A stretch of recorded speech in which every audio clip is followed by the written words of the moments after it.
Hi guys, Miss Kachabata here. This is my new attempt at trying to reach some of you if you don't have a computer or access to Wi-Fi so that you can still be checking your work every day and still feeling like you are getting some kind of instruction.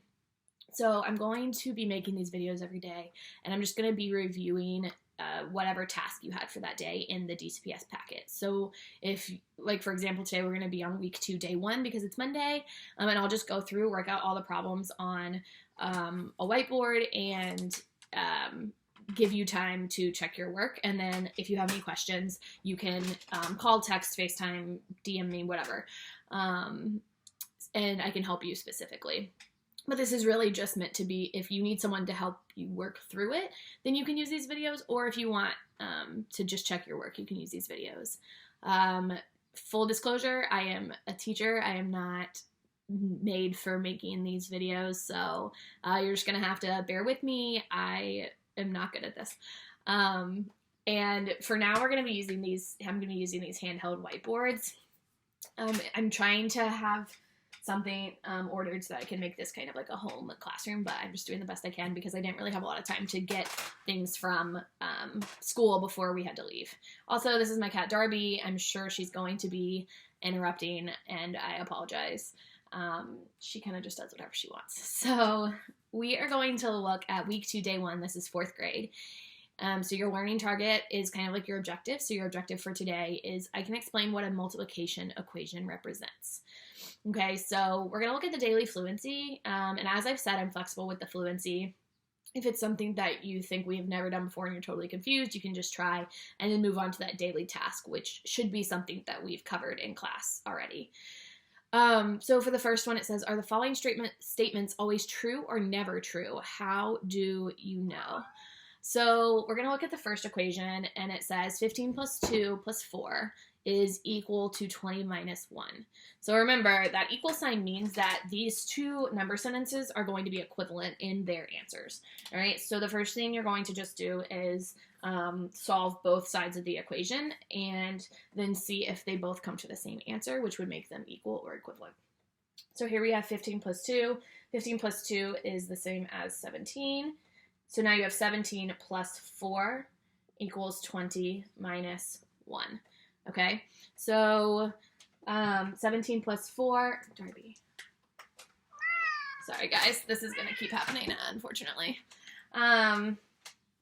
17 plus 4 is 21, and then we go over here, 20 minus 1 is 19. So 21 is equal to 19. Is that true or false? That is false. Sorry. Okay, so then moving right along, on the next one, you should have gotten 9 for the 2 plus 7, and then you would have had 9 equals, and then on the other side, 5 plus 2 is 7, and 7 plus 2 is 9. So that one would have been true. 2 plus 7 is equivalent to 5 plus 2 plus 2. Okay, on the next one, you have 5 times 24. So we're going to go ahead and work that out using, I'm going to use the standard algorithm. If you needed to use the place value chart or another method that we've learned, you can feel free to do that. So 24 times 5, 5 times 4 is 20. Going to put my 2 in the tens place and put my 0 in the ones place. 5 times 2 is 10, plus the 2 is 12. So that gives us 120. All right. Now the other side says 6 times 23. So I'm going to go over here and do the same thing. 23 times 6. 6 times 3 is 18. 6 times 2 is 12 plus 1 is 13. So 120 is on the left and then 138 is on the right. You'd ask yourselves, are those equal to each other? No. So that one would be false. Okay, moving on down. You have 9 times 8 is equal to 3 plus 3 plus 3 times 8. All right, so 9 times 8 equals 3 plus 3 plus 3 plus, or times 8. All right, is that what that says? Yes, it's very small, so it's hard for me to read. Okay, so 9 times 8, again, if you know these multiplication facts, great. If you needed to use a strategy to work that out, that's also fine. And 9 times 8 is 72. So now we have 72 is equal to this equation. Now, with order of operations, we have not done this necessarily in 4th grade. Some of you may have done it in the past. Some of you may have forgotten. That's okay. When we do order of operations, our multiplication and division always comes first. So instead of just adding these up this way, I'm actually going to say, okay, 3 times 8 is 24. And now I have 3 plus 3 plus 24. Okay, so we have 24, 25, 26, 27, 28, 29, 30. So 72 and 30, those are obviously not true. Okay.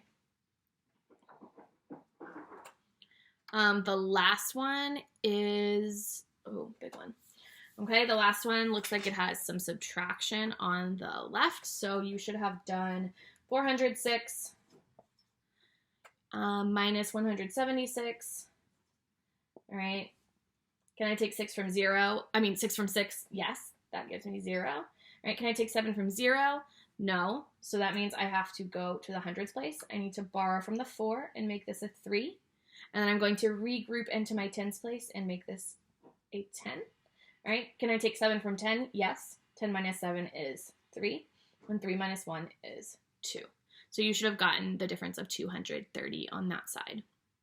Okay, then on the other side, it looks like we have 2 times 100 plus 6 plus 25. All right, so again, we're going to start with that multiplication first. And we're going to say 2 times 100 we know is 200. And now we have 200 plus 6 plus 25.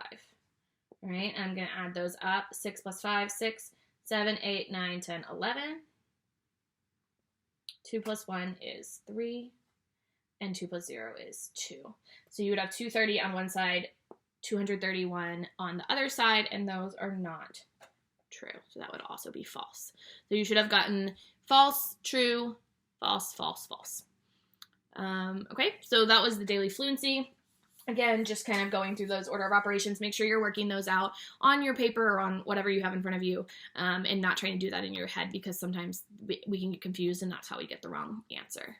Okay, so now we're going to move on to the daily